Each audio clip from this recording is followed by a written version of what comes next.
Yeah, good morning again on the Z Zone, and welcome to another exhilarating program.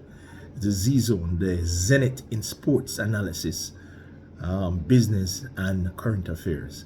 And what we have on tap for the Z Zone this morning, day two of the junior and senior championship at the National Stadium.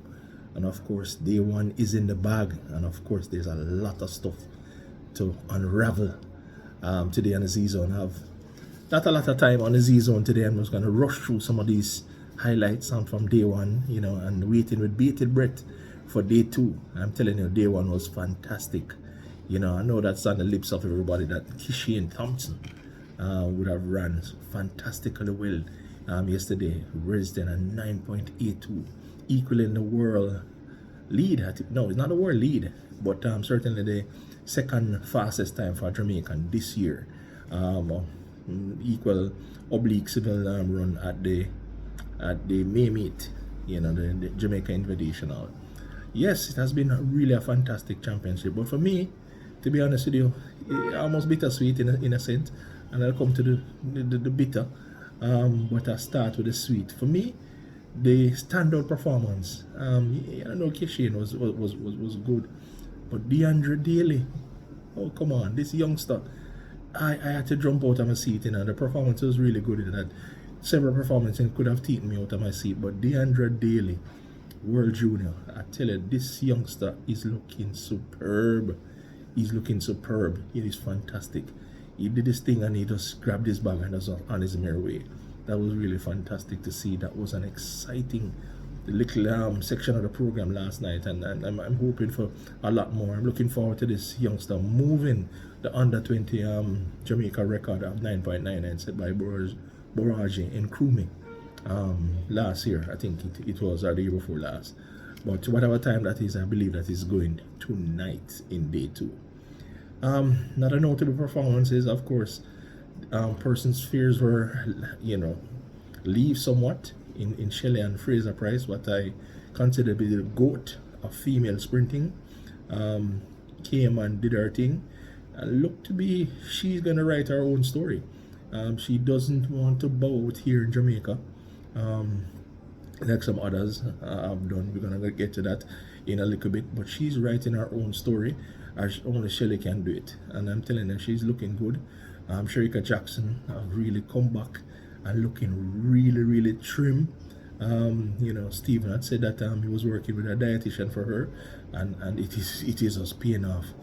Fantastic, and she's almost back to her, I believe, her best in terms of her size and so on. Execution is not quite there as yet, but I'm expecting with two more runs today that will be fine-tuned. So that was, some excellent performances on the junior side, and of course on the senior side on the men. And I think I have to say a bit on the men. A little bit of disappointment. It was really based on more sentiments than what I want to call wish or hope.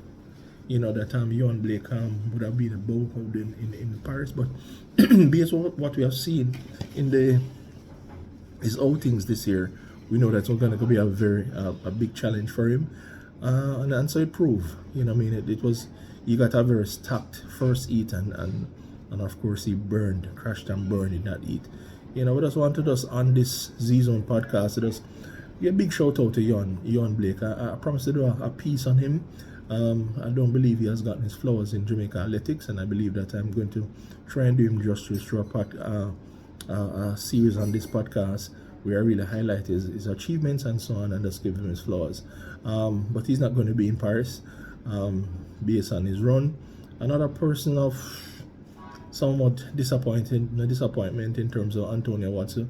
We saw he got injured, I think, in the warm-up at the invitational meet, and I know that the time was just too short based on how he was upping at that point in time. So, very, very disappointing to not see him there as well, to compete on that level. But I'm just looking forward to the others, that is showing.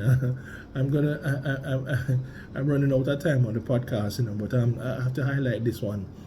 What we have to say about Rashid McDonald? Some people in Jamaica parlance said this man, man, bigger than St. Thomas. he looks that he has made another another final, You know, he's in a semi-final. You know, quite possible that he could make a final. Again, you know, and what would have to say about that? You know, that this guy, you can't get rid of this guy. You know, he's made another final. A final. 45-60 is not something to write home about, but at the end of the day, he has run that time, and he could well be in the top 6 again to be a part of the relay pool going to Paris. You know, so this man have more than 9 lives. A lot more to say on the Z Zone, but I think I'm going to break here.